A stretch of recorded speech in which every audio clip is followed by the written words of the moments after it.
सुमारे 2:30 वाजता आम्हाला मिया कबाब हॉटेल बिर्ला कॉलेजच्या समोर इथे आग लागल्याची वर्दी मिळाली। आग लागल्याची वर्दी मिळताच आमचा अग्निशमन स्टाफ कर्मचारी अधिकारी घटनास्थळी पोहोचले।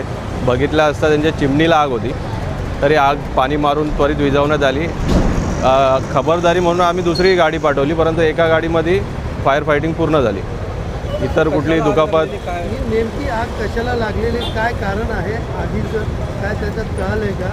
कारण त्यांच्याकडून असं कळालं की हॉटेल चालू असताना चिमणीचा जो डक्ट आहे तिथे जळाल्यासारखं त्यांना समजलं, धूर यायला लागला, त्यामुळं आग लागल्याचं त्यांनी सांगितलं प्रथमदर्शी।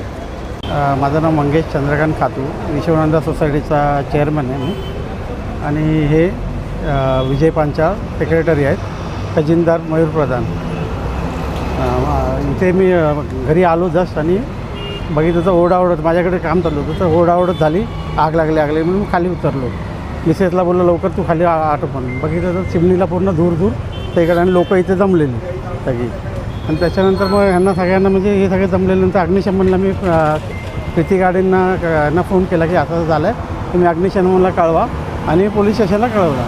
त्याच्यानंतर मग सगळे आलेच, आता हे सगळं विजवाविजवी झाली सगळी चालवली। आता हे हॉटेल्स वगैरे इथे त्याच आम्ही आम्ही आमचा जीव घेऊन पळालो खाली, समजलं। त्याच्यामुळे तिथे सगळे कारवाई व्हावी, यांचे फायर ऑडिट काय आहे काय नाही आहे का, मग त्याच्यावर जरा लक्ष देऊन KDMCने आणि सगळ्या प्रशासनाने त्याच्यावर लक्ष देऊन कारवाई करावी हीच विनंती आहे, कारण आमच्या जीविताचं रक्षण आता होणं गरजेचं आहे। हाच महत्त्वाचा। तेव्हा काय परिस्थिती होती, परिसरात पूर्ण धूर होता, सगळीकडे धावपळ झाली, धूर झाले, बाकी खाली ओरडले की खाली उतरा, खाली उतरा, आग लागली, म्हणजे धूर येतं, आग लागली। आम्ही त्याच्याच कपड्यानुसार आम्ही खाली उतरलो।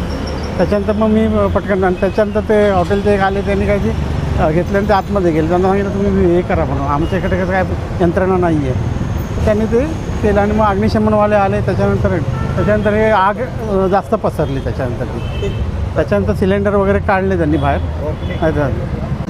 माझं नाव अमर चेवलकर आहे, हे मिया कबाब माझा हॉटेल आहे, 3 वर्ष झाले आम्हाला इकडे।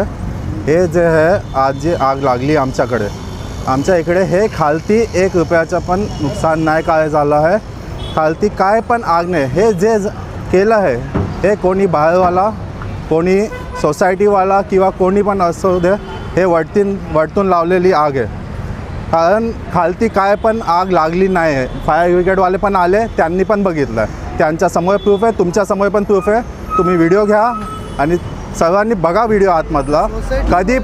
कधी पण आग लागतं होटलामध्ये तर खालती सबसे पहिले आग फैलतो, काही पण नाही झालं आतमध्ये। नेमकं आग लावायचं कारण काय, म्हणजे ते आमचं जे चालू आहे भांडणं सोसायटीशी, ते आहे इतर टॉपिक्स, त्याच्यावरती झालं आहे आमच्या आणि त्यांच्या पटत नाही, ते त्याच्यावरती चालू आहे आमचा। त्यांनी कंटिन्यू कंप्लेंट टाकतं आहे ते आमच्या विरोधी। आणि माझा चिमणीची सर्व्हिसिंग मागच्या महिन्याला झाली आहे, ते पण कंप्लेंट त्यांनी टाकली आहे, त्यांना सर्व्हिसिंग पण नाही चालत, असे हे लोक। त्यांनी सर्व्हिसिंगचा पण व्हिडिओ घेऊन टाकला। आणि तुमची काय मागणी आहे? आमची हेच मागणी आहे का हे FIR झाली पाहिजे, आणि पोलिसांनी आणि प्रशासनाने बघायचं का काय झालं आहे, कोणी लावली ही आग। हॉटेलचं काय नुकसान झालं आहे का? हॉटेलचा काही पण नुकसान नाही झाला, तुम्ही व्हिडिओ घ्या, तुम्ही या आतमध्ये तुम्ही बघू शकता हॉटेलाचं काय, कारण खालती आग आलीच नाही आहे। आग जी आहे ती वरतीच ती झाली आहे, खालती काय पण आग नाही झाली, काय नाही, ते लागलेली आग आहे 100%, ही प्रशासनाने बघायचं पाहिजे।